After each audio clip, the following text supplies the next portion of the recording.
दोस्तों, आज जो मैं आपको कहानी सुनाने जा रहा हूँ इसका नाम है सासू माँ। मोनिका और तुषार इन दोनों ने भागकर शादी कर ली। मोनिका मात्र 20 साल की और तुषार 25 साल का था। मोनिका अमीर घर की से थी और तुषार मध्य वर्गीय था। मोनिका के घर वालों को इस रिश्ते से विरोध था। उसके पिता को मोनिका के लिए अमीर लड़का चाहिए था। वैसे भी मोनिका के पापा के मुताबिक उसकी शादी करने की उम्र भी नहीं थी। थोड़ी सी समझ आने पर वह तुषार को भूल जाएगी, ऐसा मोनिका के पिताजी को लगता था।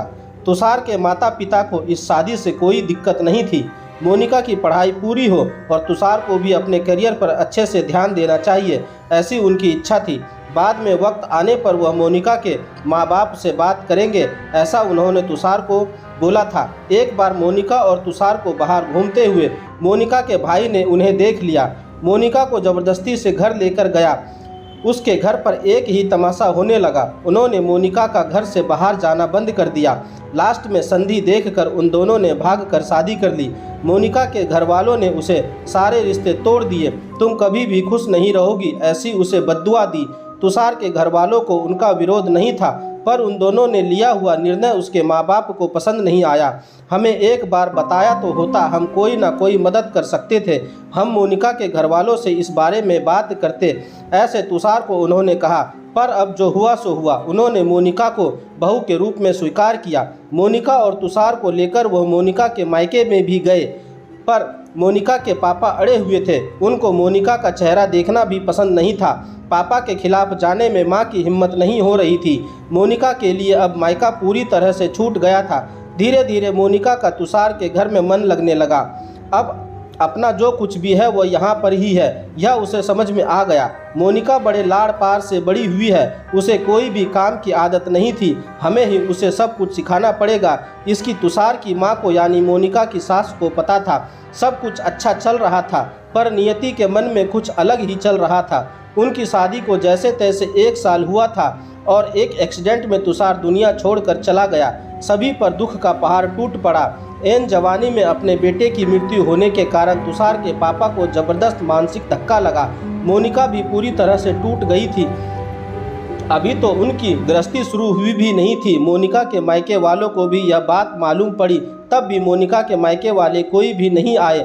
तुषार की मां इन सब में धैर्य से बर्ताव कर रही थी।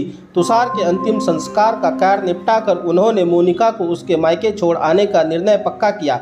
मोनिका उसके मायके जाने के लिए तैयार नहीं थी। उन्होंने मोनिका को बहुत समझाने की कोशिश की। बेटी, तुम्हारे सामने पूरी ज़िंदगी पड़ी है, इसे बर्बाद मत करो। मैं बात करूंगी तुम्हारे माँ बाप से, ज़रूरत पड़ी तो मैं उनके पैर तक पकड़ लूँगी। उसे समझाकर वह उसे उसके मायके लेकर गए, पर वहाँ भी उन्हें निराश ही मिली। उसके मायके वालों का गुस्सा मोनिका पर से कम नहीं हुआ था।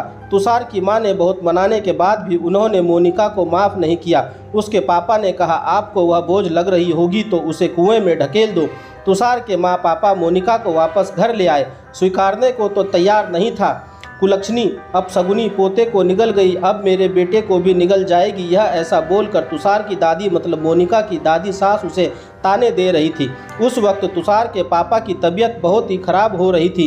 यह सब मोनिका को सहन नहीं हो रहा था। उसने ठान लिया कि यहाँ से दूर निकल जाना चाहिए। रात को सब सो जाने के बाद वह निकलने वाली थी, तभी उसकी सास जो जग रही थी उन्होंने मोनिका को रोका। कहाँ जा रही है, ऐसा पूछा। माँ, मुझे जाने दीजिए, मैं अपशगुनी हूँ। मेरी ही वजह से यह सब हुआ है। मैं तुषार की ज़िंदगी में आती नहीं तो हमारी शादी नहीं हुई होती। आज वह जिंदा होता, पापा की भी यह अवस्था होती नहीं। मुझे जाने दीजिए, मैं यहाँ से नहीं रह सकती। वक्त आने पर आत्महत्या कर लूँगी, पर अब यहाँ नहीं रहूँगी। सच में मेरे यहाँ आने से इस घर की सारी खुशियाँ चली गई। मुझे कोई अधिकार नहीं है यहाँ रहने का। मोनिका रोते रोते सब बोल रही थी। उसकी सास ने उसे पहले शांत किया। मोनिका, तुम दोनों मिले नहीं होते तो तुम्हारी शादी हुई नहीं होती। उस दिन उस ट्रक ड्राइवर ने नशे में गाड़ी नहीं चलाई होती तो उसे पर लोगों ने तुषार को वक्त पर हॉस्पिटल ले गए होते तो बहुत होता बेटा। अब वक्त निकल गया है इन सब बातों का विचार करने का। तुषार तो मेरा बेटा था, मेरी क्या अवस्था हुई होगी इन सब में। एक बार तो विचार किया तुमने, वह तो चला गया और अब तुम भी छोड़कर चली जाओ मुझे।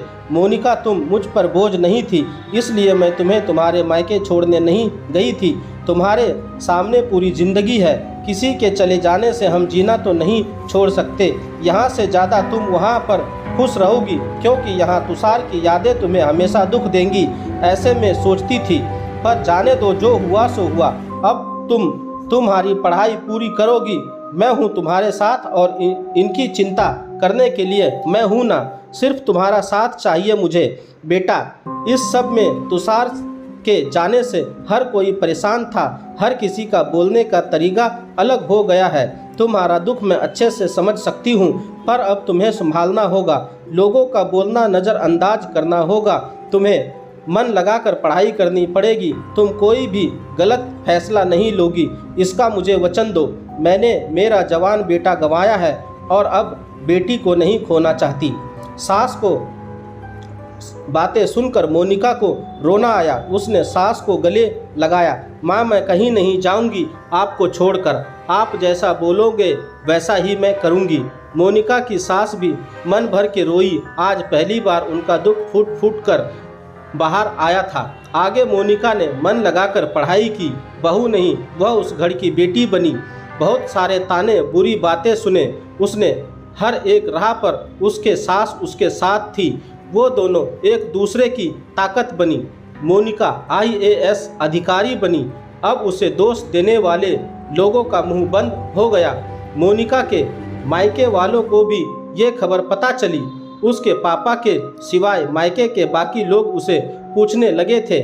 सास ने अच्छा जोड़ीदार चुनकर मोनिका की दूसरी शादी करवाई। शादी के बाद भी मोनिका अपनी इस माँ को कभी नहीं भूली। साकिए अंतिम काल में भी मोनिका रात का दिन करके सेवा में हाजिर होती थी। सास के रूप में मोनिका उसकी जिंदगी खरे अर्थ से जीना सिखाने वाली माँ उसे मिली थी। पर सच में मोनिका के सास जैसी ऐसी कितनी समझदार औरतें इस समाज में है, जो एक चौखट से बाहर जाकर सोचती है और दूसरों का आधार बनकर उनका जीवन सफल बनाती है। दोस्तों, अगर आपको मेरी यह कहानी अच्छी लगी हो तो मेरे चैनल को सब्सक्राइब कर लें, राजू गौर हिंदी कहानियाँ, और लाइक का बटन भी दबा दें।